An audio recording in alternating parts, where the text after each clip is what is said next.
तो बच्चों desire point के यूट्यूब चैनल पर आपका स्वागत करते हैं। आज क्लास 11th के मैथ का सिलेबस डिस्कस करेंगे। कल से मंडे से क्लासेस आपको मिलना स्टार्ट हो जाएगा। क्लास 11th बेटा आपके लिए बहुत इम्पॉर्टेंट है। अभी आप जस्ट 10th का एग्ज़ाम देकर आए हो। 10th में जो गलतियां किए हो वो 11th में मत करिए, क्योंकि 11th की जो मैथ है वो थोड़ी अलग है। 10th की जो मैथ होती थी उसमें आप केवल सॉल्व करते थे। 11th में क्या होगा, सॉल्व भी करेंगे और इसमें थ्योरेटिकल पार्ट कुछ ज़्यादा रहते हैं। और 11th की मैथ बहुत ही इम्पॉर्टेंट है, खासकर 12th के लिए भी इम्पॉर्टेंट है। फिर उसके बाद अगर आप जेई मेंस या एनडीए वगैरह की बेटा तैयारी करोगे तो 11th के मैथ का बहुत वहाँ इम्पॉर्टेंस रहेगा। जैसे अगर आप सपोज दैट अगर आप एनडीए की तैयारी कर रहे हो तो एनडीए में बेटा 120 क्वेश्चन मैथ का आएगा। कितना क्वेश्चन? 120 क्वेश्चन मैथ का आता है, जिसमें से लगभग 60 क्वेश्चन 11th से लिया जाता है बच्चों, और 60 ही क्वेश्चन किससे लिया जाता है? 12th से लिया जाता है। तो आपको पता चल गया होगा कि 11th कितना इम्पॉर्टेंट है। ऐसे जेई मेंस में भी जो सिलेबस डिस्कस किया जाएगा, जो सिलेबस उसका जो बनाया गया है, वहाँ भी 50% क्वेश्चन 11th से उठाए जाएंगे और 50% क्वेश्चन आपके 12th से उठाए जाएंगे। और दूसरी बात यह है बच्चों कि 11th के कुछ चैप्टर्स ऐसे हैं जिनको जब आप पढ़ोगे तभी आपका 12th कंप्लीट होगा। तो कुल मिला के प्यारे बच्चों 11th आपके लिए बहुत ही इम्पॉर्टेंट है। और इसके मैथ का जो सिलेबस है वो हम एक बार डिस्कस करते हैं। 11th में कुछ चैप्टर ऐसे आपको सुनने को मिलेंगे, कुछ शब्द ऐसे और ये कुछ संकेत ऐसे देखने को मिलेगा जो जीवन में आप पहली बार देख रहे हो। जैसे पहला, इसमें कुल मिला के कुल 5 इकाइयाँ हैं बच्चों। कितनी इकाइयाँ हैं? 5 इकाइयों में ये डिवाइड किया गया है। 100 मार्क्स का रहता है इसका पेपर। और 5 इकाइयों में सबसे पहला है संबंध तथा फलन, जिसको रिलेशन एंड फंक्शन बोलते हैं। ये अलग मैथ है, इसको आप पहली बार सुन रहे हो। फिर दूसरा है बेटा अलजेब्रा। अलजेब्रा के अंतर्गत कई सारे चैप्टर आते हैं जिनको बीजगणित कहा जाता है। फिर उसके बाद कोऑर्डिनेट ज्योमेट्री, निर्देशांक ज्यामिति। ये निर्देशांक ज्यामिति 10th वाली नहीं है, थोड़ा स्टैंडर्ड लेवल की रहती है। फिर उसके बाद कलन, कलन को कैलकुलस बोलते हैं बच्चों। फिर उसके बाद सांख्यिकी तथा प्रायिकता, स्टैटिस्टिक्स, और क्या होती है? प्रोबेबिलिटी। ओके बच्चों, अब ध्यान से देखो, हर तरीके से यूनिट को भी आगे डिवाइड किया गया है। उसको आप लोग जरा देखो, यूनिट को डिवाइड किया गया है। देखो बच्चों कैसे डिवाइड किया गया है यूनिट को। सबसे पहले जो सेट आपका है, सेट में ध्यान से देखो, समुच्चय तथा फलन। तो सेट में आपको क्या क्या पढ़ना है? समुच्चय तथा उसका निरूपण पढ़ना है। फिर उसके बाद टाइप्स ऑफ सेट पढ़ने हैं। टाइप्स ऑफ सेट में पहला होता है null set, singleton set. Null set को बोलते हैं रिक्त समुच्चय, सिंगलटन सेट को बोलते हैं एकल समुच्चय। फिर उसके बाद बच्चों आता है समान समुच्चय, इक्वल सेट। फिर उसके बाद समतुल्य समुच्चय, इक्विवेलेंट सेट। फिर उसके बाद फाइनाइट और इनफाइनाइट सेट, जिसको परिमित तथा अपरिमित समुच्चय बोलते हैं। फिर उसके बाद उप समुच्चय हमको पढ़ना है। फिर वास्तविक संख्याओं के समुच्चय तथा उप समुच्चय, विशेषकर अंतराल, यहाँ इंटरवल्स के बारे में आपको पढ़ना है। फिर उसके बाद समष्टीय समुच्चय। वेन आरेख बच्चों बहुत इंपॉर्टेंट है। वेन एक मैथमेटिशियन थे, वो समुच्चय को वेन डायग्राम से भी स्पष्ट किए थे। फिर समुच्चय का सम्मिलन, सर्वनिष्ठ। समुच्चय पर संक्रियाएं पढ़ेंगे, ऑपरेशन ऑन सेट।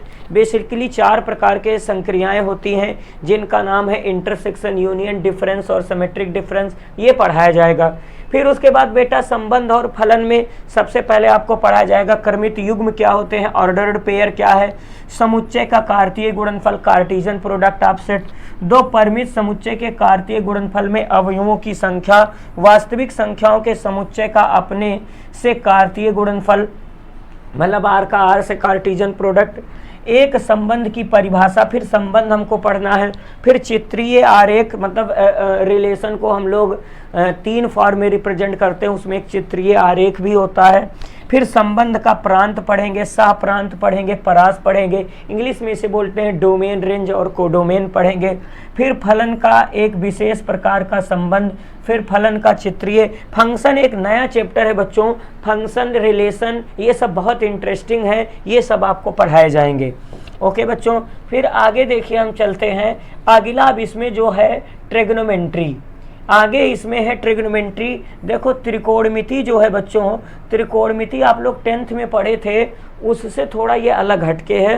10th वाली त्रिकोणमिति बहुत बेसिक है, इसमें त्रिकोणमिति बहुत ही अच्छे लेवल की पढ़ाई जाएगी और त्रिकोणमिति का बहुत इंपॉर्टेंस है, हर जगह इसका यूज होता रहता है।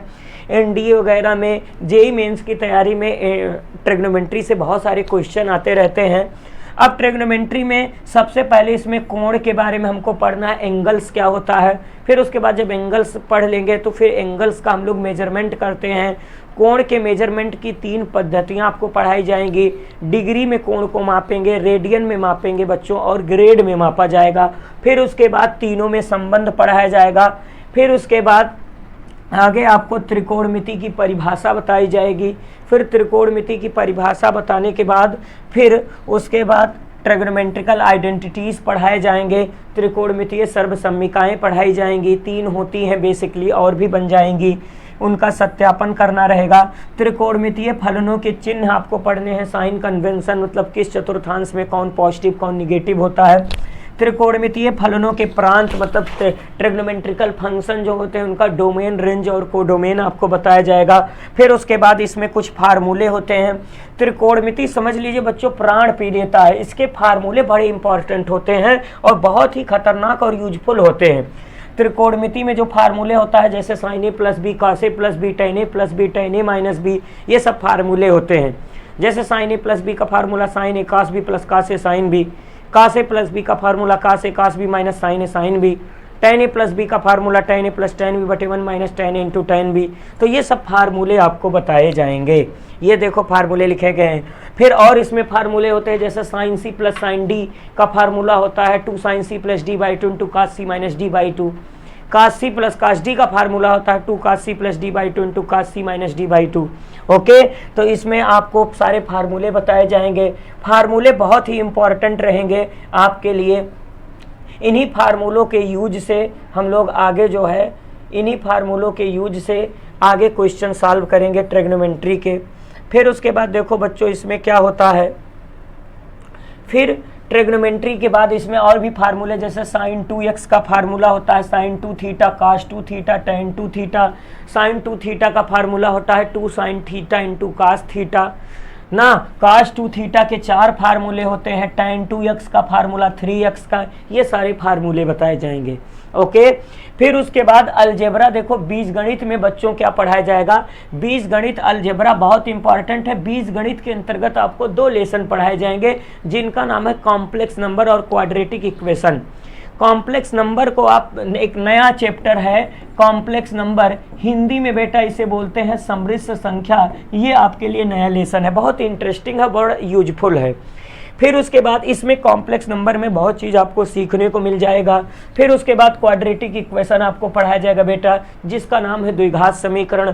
और फिर उसके बाद सम्मिश्र संख्याओं की आवश्यकता क्यों पड़ी, इसकी विशेषताएं, लाने की प्रेरणा, द्विघात समीकरण को हल न कर पाने की अयोग्यता पर, सम्मिश्र संख्याओं के बीजगणितीय गुणधर्मों पर संक्षिप्त विवरण, न आर्गन प्लेन, मतलब कॉम्प्लेक्स नंबर को आर्गन प्लेन पर निरूपित कर सकते हैं। फिर उसके बाद एक नया लेसन आपको इसमें और देखने को मिलेगा, ये मतलब एक यूनिट 2 में बीजगणित के अंतर्गत लीनियर इनइक्वालिटी, जिनको हम बोलते हैं रैखिक असमिका, ये बहुत इंटरेस्टिंग है, इसका बहुत ज़्यादा जेईई मेंस में इसका बहुत ज़्यादा यूज कर दिया जाता है। फिर उसके बाद एक नया लेसन आपको पढ़ने को मिलेगा परमुटेशन और कॉम्बिनेशन, ये बड़ा जादूगर चैप्टर है जिसको बोलते हैं क्रमचय तथा संचय। फिर उसके बाद इसमें बाइनोमियल थ्योरम आपको पढ़ाया जाएगा, द्विपद प्रमेय। फिर अनुक्रम श्रेणी आपको पढ़ाया जाएगा, अनुक्रम श्रेणी ना, सीक्वेंस एंड सीरीज आपको पढ़ाएगा। अनुक्रम श्रेणी के बारे में आप थोड़ा सा 10th में पढ़े थे, जो चैप्टर था एपी और जीपी, तीन प्रकार की श्रेणियां होती हैं, एपी जीपी एचपी। तो एपी आप लोग पढ़े थे, समांतर श्रेणी आप लोग पढ़े थे, यहाँ 2 और पढ़ाए जाएंगे, गुणोत्तर श्रेणी और हरात्मक श्रेणी बच्चों। फिर उसके बाद इकाई 3 में हम लोग बात करते हैं। इकाई 3 है निर्देशांक ज्यामिति, क्वाड्रेट ज्योमेट्री ना। इसमें आपको नए नए लेसन मिलेंगे, स्ट्रेट लाइन, सरल रेखा ना, पिछली कक्षाओं से आयामी संकल्पनाओं, 2D का दोहराना, ये सारी चीज़ें इसमें पढ़ाई जाएगी। बहुत इंपॉर्टेंट चैप्टर है। फिर उसके बाद कोनिक सेक्शन, शंकु परिच्छेद पढ़ा जाएगा। कोनिक सेक्शन में आपको 3-4 प्रकार के फिगर रहेंगे, जैसे सर्कल के बारे में पढ़ा जाएगा, पैराबोला क्या है, फिर उसके बाद इलिप्स जिसको बोलते हैं दीर्घवृत्त, फिर हाइपरबोला, अतिपरवलय। तो इसमें 4 प्रकार के कर्व आपको पढ़ाए जाएंगे। वृत्त है, परवलय है ना, दीर्घ वृत्त है और अतिपरवलय है, इनके बारे में आपको बताया जाएगा।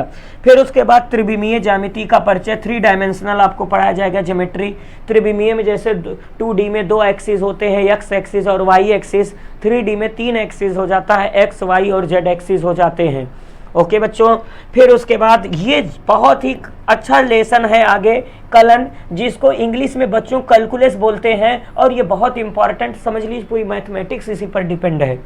आगे जितनी भी इंपॉर्टेंट मैथमेटिक्स जैसे फिजिक्स वगैरह जो भी आप पढ़ोगे तो बिना डिफरेंशिएशन और इंटीग्रेशन का काम होगा ही नहीं। तो कलन में सबसे पहले हमको पढ़ना है लिमिट एंड डेरिवेटिव। और कलन लेसन जो है ना बच्चों, कैलकुलस जो है वो 44 नंबर का क्लास 12th में केवल कलन से आता है, कैलकुलस से आता है। कैलकुलस के अंतर्गत 12th में बहुत सारे चैप्टर पढ़ाए जाएंगे, लेकिन 11th में कैलकुलस के अंतर्गत केवल 2 लेसन आपको पढ़ाए जाएंगे, जिनको हम बोलते हैं लिमिट एंड डेरिवेटिव। ये नया लेसन, ये नई नाम आप सुन रहे हो, सीमा तथा अवकलन।